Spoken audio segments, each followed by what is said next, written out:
What's up, good people? Hope you're having a great day, good morning, and whatnot. I was just thinking about today and everything that have, that's going on. Last night I watched the debate.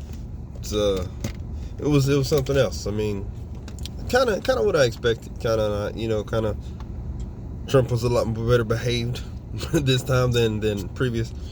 He still had a lot of wild accusations about illegal immigrants eating people's dogs or some foolishness. I don't know. There's a lot of things he said that was just like typical Trump. But then there was actually some things he said that wasn't so nonsensical. But you know, I'm still a little nervous, actually very nervous about how this election's gonna pan out. But nevertheless, we will remember that Christ is in control, regardless of whichever one sits in the White House or the Oval Office or whatnot. But I did think of something on a patriotic note. Today is the anniversary of 9/11. So 23 years ago today. It seems like forever ago. Some idiots attacked our nation. Whether you believe the mainstream story that it was, foreigners, or you believe some conspiracy theory that it was like internal, whatever. The fact is that somebody attacked our nation and we galvanized and we struck back. We took decisive action. So we brought it to justice and whatnot. But like one thing I was thinking about that is the overall social atmosphere. Like we were all, for that brief time period after that, we were all Americans, black, white, anything, everything, whatever creed or culture you were a part of. We're all Americans at that time frame. And I'm just thinking about, like I said, about last night, the debates and whatnot, and how we're going into this election season. And I've heard so many things that's kind of like triggering him. And again, Trump, with the trigger things he was saying, it's about World War III.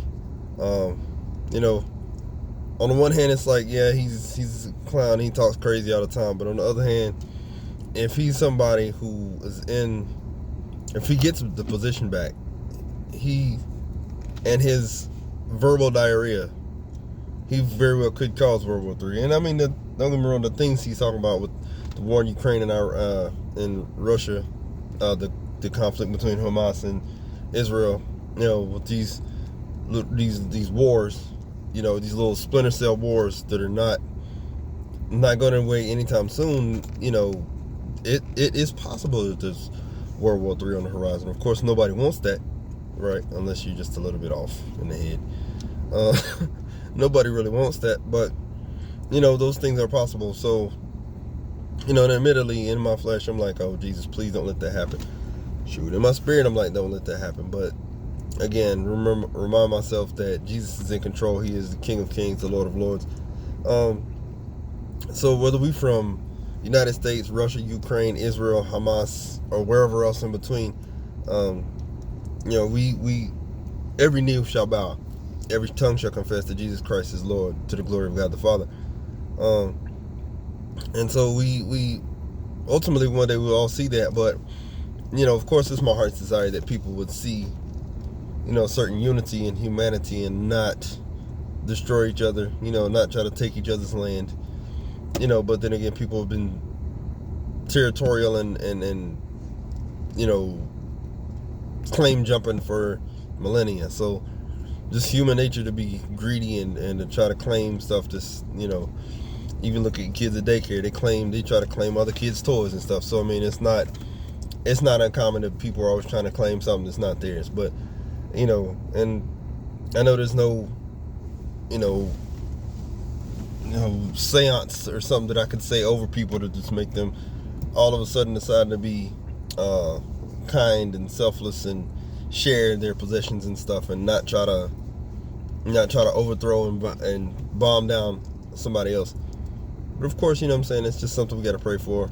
And even in our day-to-day one-on-one conversations, our work conversations, and everything we deal with, we just have to be instruments of peace, right? Not that we just gonna everything just all of a sudden be peaceful and passive and but we have to be the change. We have to and as Christians, we have to let the Spirit of God lead us. right? Because we can, there are things that are right and wrong, but it's also about bedside manner. Those who I'm using terms of a doctor, like, because doctors can tell you, you got this illness or that illness, you got cancer, you got epilepsy, you got whatever else. But if they're just like, okay, here's what it is, then there's no bedside manner. There's no, you got to soften the blow. You got to have a certain level of tact and diplomacy to soften the blow in those situations. So what I'm getting at is that, this world is sick with sin. This world has a whole lot of issues that we need to fix. But we have to have a certain level of bedside manner, because people don't want to admit to being wrong. People don't want to change their ways. It's not easy to change your ways, but, and sometimes you need to tap dance around people's feelings. Tap dance around people's feelings sometimes.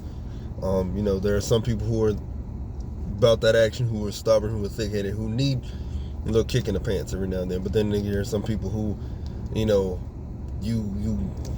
they're more attentive to instruction and correction. So you just have to be discerning of who you're talking to and what is exactly going on. So, just pray for wisdom, pray for discernment. Don't just, life is not a one-size-fits-all. I mean, of course, Jesus is the answer for everything, but again, it's the way we interact with him. Each and every one of us is 8 billion people on this earth. Each and every one of us interacts with him differently. Some need to read the word more, some pray more, some listen to audiobooks.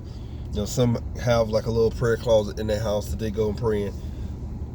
Be in sync with each other, that you know how to help each other in their walk, and be in sync with God so that your walk is on point with him. And just make the most of life. Make the most of the friends you have, the relationship you have, work, professional, personal. Just be in sync with what God has for you. Whether you Democrat or Republican, whether you whatever race you are, whatever other creed you adhere to. Just pray for wisdom and discernment. Pray for the right words to say at the right time. Because you're not only on this earth for yourself, not just for you and your four no more, so to speak, not just for your red, white, and blue or whatever flag you fly.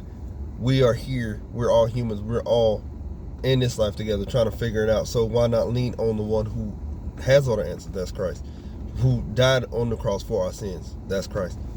Who wants to who's given his spirit and wants the world to hear it. But we have to be the avenue, the venue, the doors, the cars, the vehicles that he uses, right? Because he's not just gonna just lump people upside the head and say, believe in me, worship me, blah blah blah. He wants us to exemplify his goodness to other people and let that goodness flow out, so that other people will cling on to that and gravitate towards him. And because he said if he's lifted up, he'll draw all men to him, right? But if we don't lift him up, then we're not making it possible. Right? Because think about whatever you glorify, whatever you spend time talking about, that's what you glorify. That's what people are going to see around you, right? It used to be, people who know me know that, Ninja Turtles, Jesus, Fred Hammond, those are 3 things that, not so much recently, but people who know me know that those 3 things are high important to me. And more recently, of course, obviously Princess and Naomi. But see what I'm saying? The more people are around me, even the students at Western have seen pictures of Naomi. I took Naomi to a flag football game, so people who have seen me, who are around me, know that she's important to me. People who have seen me know me, see my wedding ring, know Prince is important to me. What I'm getting at is that somehow, some way, we have to let Christ be evident in our lives, right? So that anybody who sees us and sees Christ and will follow him because of our witness. So I'm gonna go ahead and get out of here because it's been a minute. I gotta get to work. Love y'all. God bless y'all. Peace.